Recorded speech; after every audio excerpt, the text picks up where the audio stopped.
Zdravím všetkých milovníkov vína, moje meno je Miro Balla, som sommelier spoločnosti wineplanet.sk.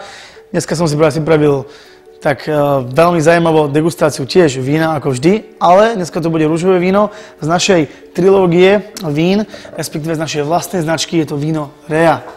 Víno Rea je náš vlastný produkt, ktorý si sami vyrábame a robíme si ho pre naše potreby aj pre náš vlastný intentový obchod. Tým, že Rea je dneska prevedený v dvoch bielých verziách, tak vám dneska ukážem rúžovú verziu a ho trošku predstavím, prečo práve rúžové. Je to rúžové víno, ktoré je trošku aj plnšie, nie úplne ľahúčke, čiže není to len to letné popíjanie, čo si každý predstavuje, ale je to práve produkt, ktorý je veľmi očarujúci, je veľmi svieži, dobre sa popíja aj k rôznym jedlám, aj s priateľmi. Poďme si povedať k chuti a k vôni, aby to nebolo len tak, že vám niečo poviem, musíme si aj naliať, ak sa hovorí. Takže degustačne, v robote ešte budeme dneska veľa degustovať. Tak, vôňa, alebo pardon, farba, keď sa najprv pozrite na farbu, farba je trošku taká tmavšia, nie je to vodnaté rúžové, čo zase robí takým trendy a možno aj viac zábavnejším aj na pohľad.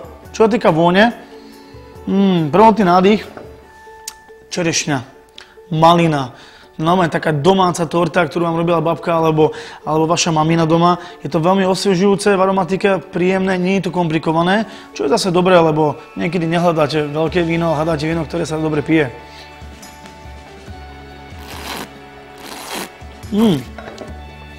Chuť svieža, veľmi šťavnatá, plná ovocia, no výbuch ovocného košíka, ale väčšina rúžových vín sú veľmi suchých.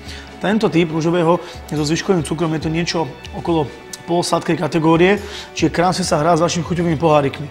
No a práve kvôli tomu táto rúžová Rea je ideálna, jak som povedal, k jahodovej torte.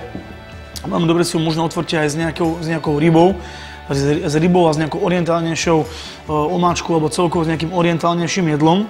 A veľmi odporúčam ako doplnok ku každej party, keď si otvoríte nejakú buď bielu Reu alebo nejaké iné biele víno, tak to rúžové tam nesmie chýbať. A viete, lebo nie každý musí to tie iné odrody a iné farby, ale práve rúžové, ktoré je nekomplikované, svieže a vždy robí dobrú náladu, tak to je to, čo vy hľadáte.